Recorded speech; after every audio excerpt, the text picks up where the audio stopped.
Shalom Bapak Ibu Saudara yang dikasihi Tuhan. Senang bisa berjumpa lagi melalui renungan hari ini. Baik, sebelum kita membaca dan merenungkan firman Tuhan hari ini, saya mengajak kita semuanya untuk berdoa. Mari kita berdoa. Tuhan Yesus yang baik, kami mengucap syukur hari ini. Segala puji, syukur, hormat dan kuasa hanya bagi-Mu. Betapa hati kami penuh dengan kegirangan, penuh dengan sukacita karena kehadiran-Mu di dalam kehidupan kami.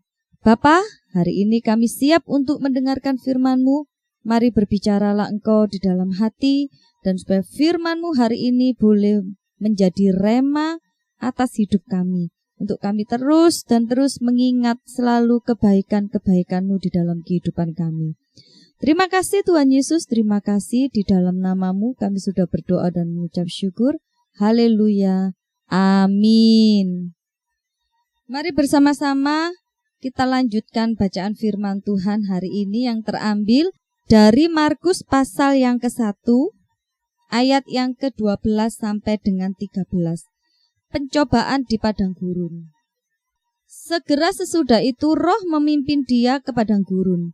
Di padang gurun itu ia tinggal 40 hari lamanya, dicobai oleh iblis. Ia berada di sana di antara binatang-binatang liar dan malaikat-malaikat melayani dia.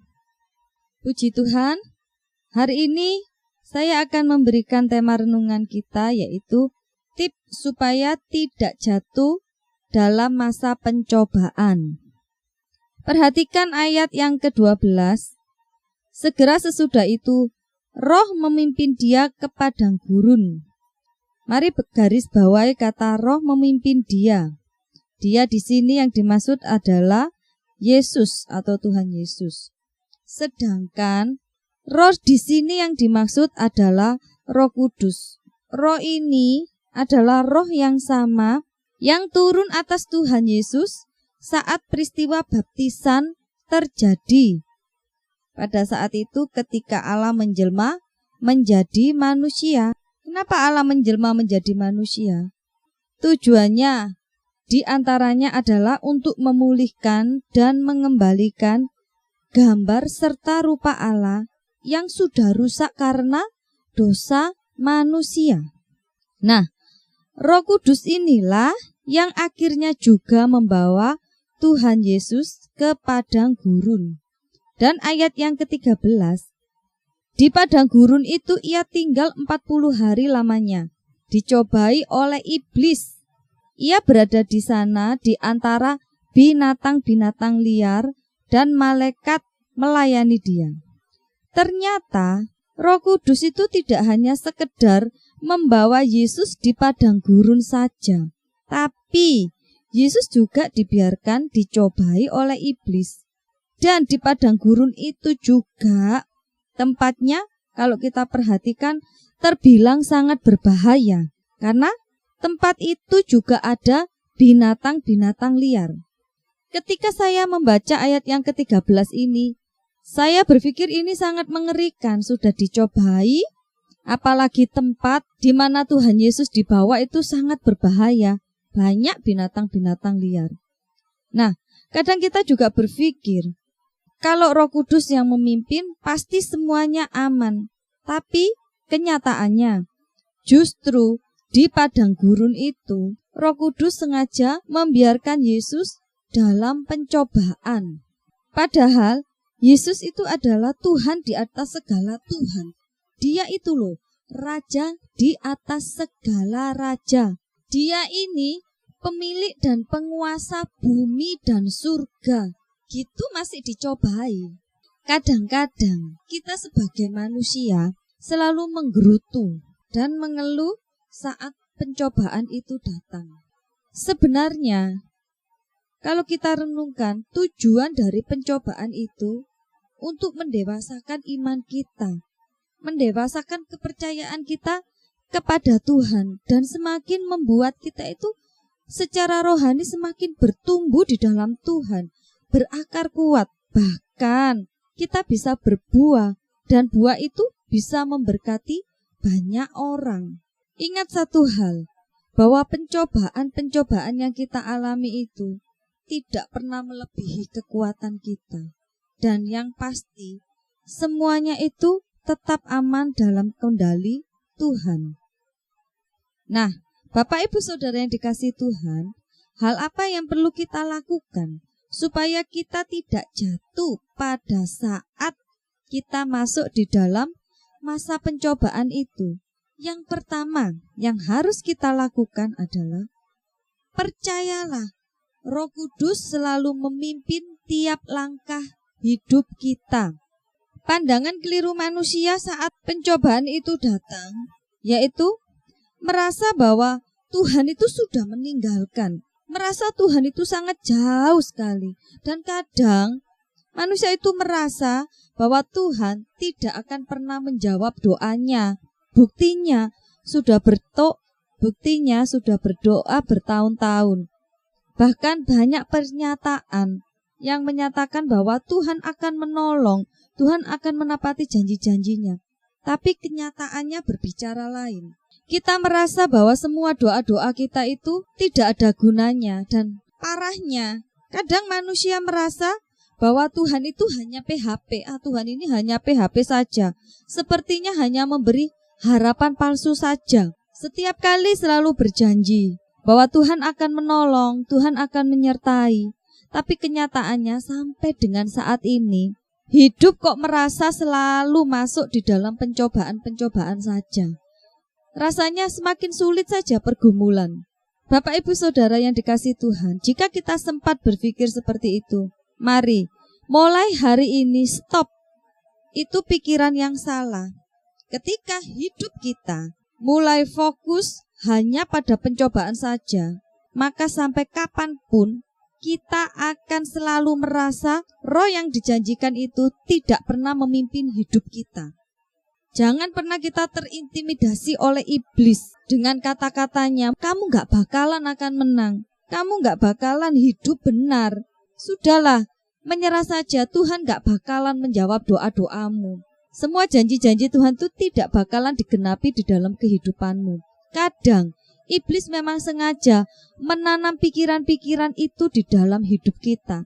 Dan pada akhirnya, kita termakan dengan hasutan iblis. Dan membuat kita semakin lelah untuk menanti-nanti janjinya Tuhan. Saat kita dicobai, jika kita tetap membangun hubungan yang karib dengan Tuhan, saya percaya Anda dan saya akan bisa mendengar suara Tuhan melalui roh-Nya yang selalu berbicara di dalam hati kita.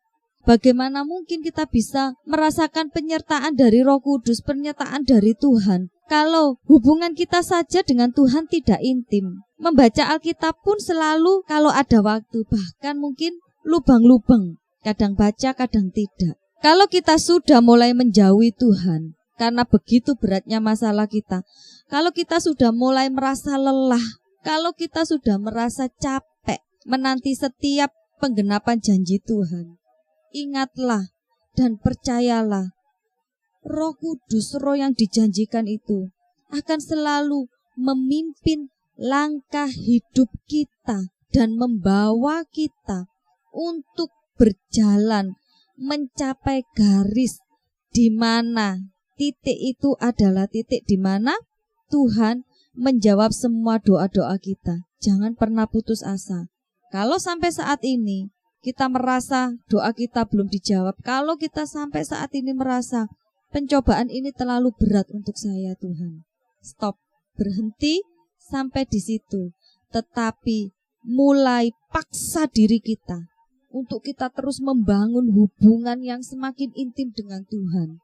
Saya percaya ketika kita benar-benar intim dengan Tuhan, seberat apapun masalah itu, kita akan selalu merasa, oh, ternyata penolong yang Tuhan janjikan, yaitu Roh Kudus itu, sungguh memimpin setiap langkah hidup kita. Bapak Ibu Saudara yang dikasihi Tuhan, ketika saya berbicara seperti ini, bukan berarti saya selalu aman-aman saja. Tidak, saya pernah mengalami pergumulan yang tersulit sekalipun. Saya pernah mengalami itu. ketika papa saya masih hidup pada saat itu, saya pernah mengalami hal yang susah. Untuk makan saja pada saat itu kami harus bergumul. Tetapi ketika hal itu terjadi dan saya mengambil komitmen untuk lebih lagi intim dengan Tuhan, luar biasa sekali.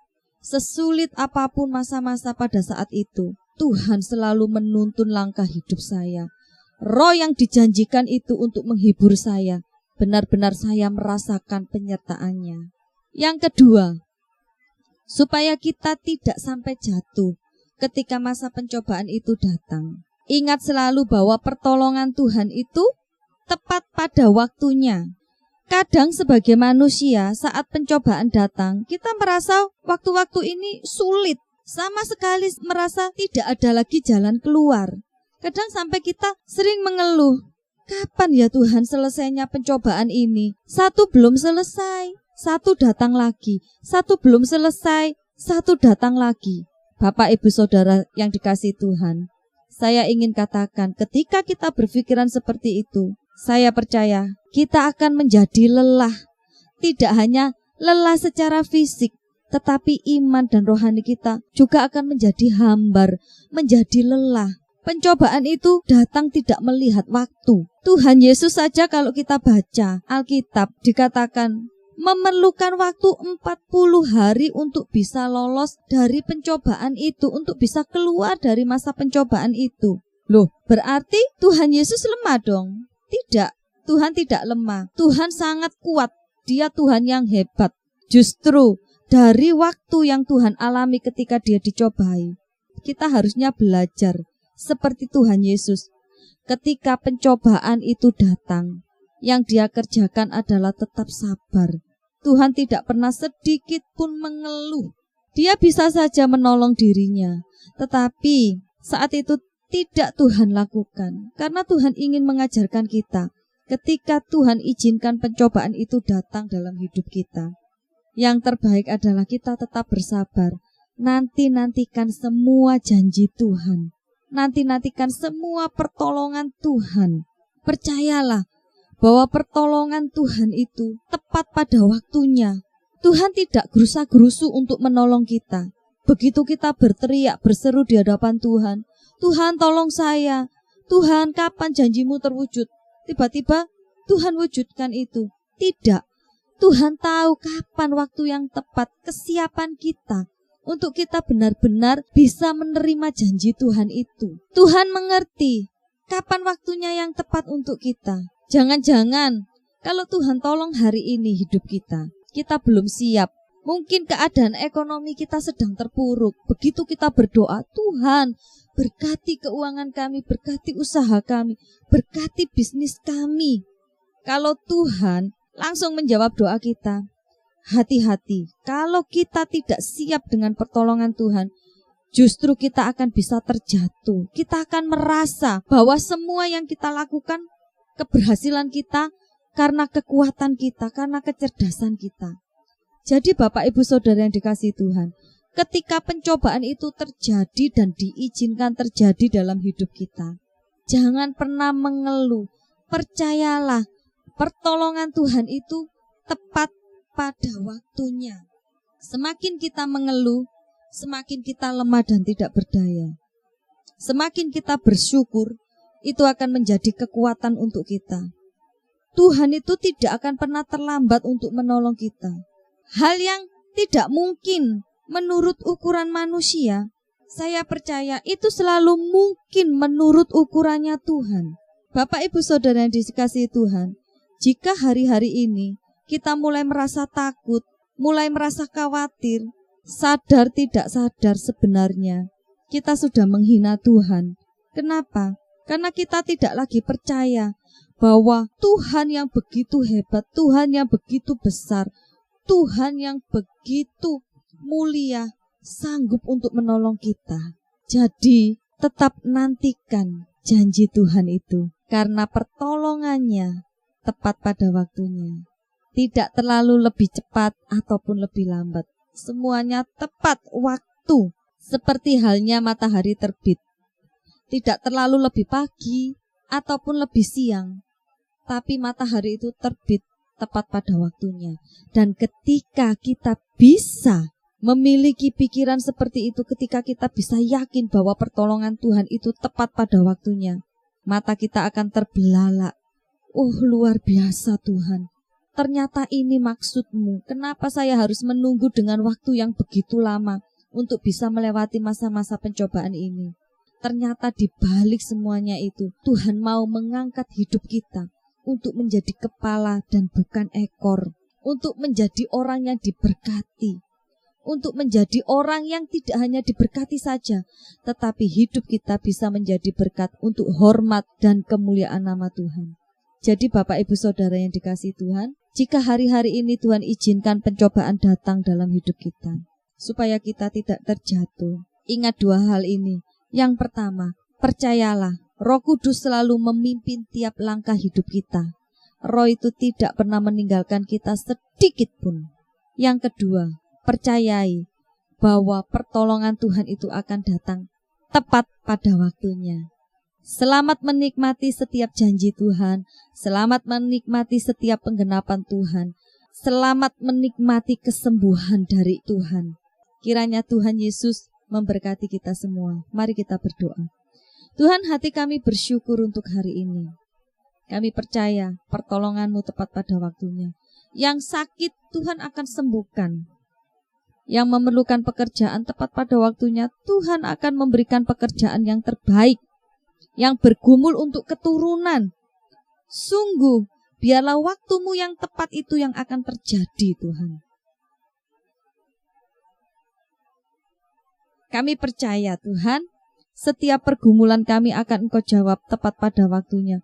Bukan menurut kehendak kami, tetapi menurut kehendak dan rencana-Mu saja. Karena kami percaya Tuhan, ketika kami benar-benar menurut apa yang Tuhan inginkan, apa yang Tuhan kehendaki, semuanya itu akan indah pada waktunya. Terima kasih Tuhan, terima kasih. Engkau menolong setiap kami Tuhan. Mungkin saat ini kami sedang bergumul untuk menjual rumah kami Tuhan. Mungkin ada di antara kami ingin menjual rumah yang tidak laku sampai dengan hari ini. Kami percaya Tuhan, Engkau akan menolong tepat pada waktunya. Rumah itu akan terbeli dengan harga yang sesuai Tuhan. Terima kasih Tuhan, terima kasih. Terima kasih Bapa. Kami yang berdoa, bergumul untuk tempat tinggal. Sungguh Tuhan, tepat pada waktunya Engkau akan genapi. Engkau terus memberkati pekerjaan kami, mengalir dan mengalir berkat itu Tuhan. Dan dengan cara-Mu, Engkau akan memberikan kami yang sedang bergumul untuk rumah Tuhan. Tepat pada waktunya kami akan memiliki rumah. Dan itu akan membuat kami tercengang Tuhan. Betapa Engkau Allah yang dahsyat, Engkau Allah yang terus mendengar. Sampai dengan saat ini, Engkau Allah yang hidup. Engkau bukan Allah yang mati untuk hidup kami, tetapi Engkau Allah yang terus hidup di dalam kehidupan kami. Sampai kapanpun, Engkau adalah Tuhan yang terbaik dalam hidup kami. Terima kasih Tuhan, terima kasih. Hari ini Engkau telah bebaskan kami. Darah Yesus menyembuhkan setiap kami. Yang sakit disembuhkan. Darah Yesus menghancurkan setiap kutuk perhambaan. Darah Yesus menghancurkan setiap kutuk dosa keturunan. Darah Yesus menghancurkan setiap ketidakberuntungan. Mulai hari ini kami menjadi orang yang selalu ada dalam pagar pelindungan-Mu. Mulai hari ini kami selalu menjadi orang, menjadi anak-anak-Mu yang terus Tuhan berkati dan Tuhan sertai. Terima kasih Tuhan. Di dalam nama-Mu kami sudah berdoa dan mengucap syukur. Haleluya, amin. Kiranya Tuhan memberkati kita semua. Bye-bye.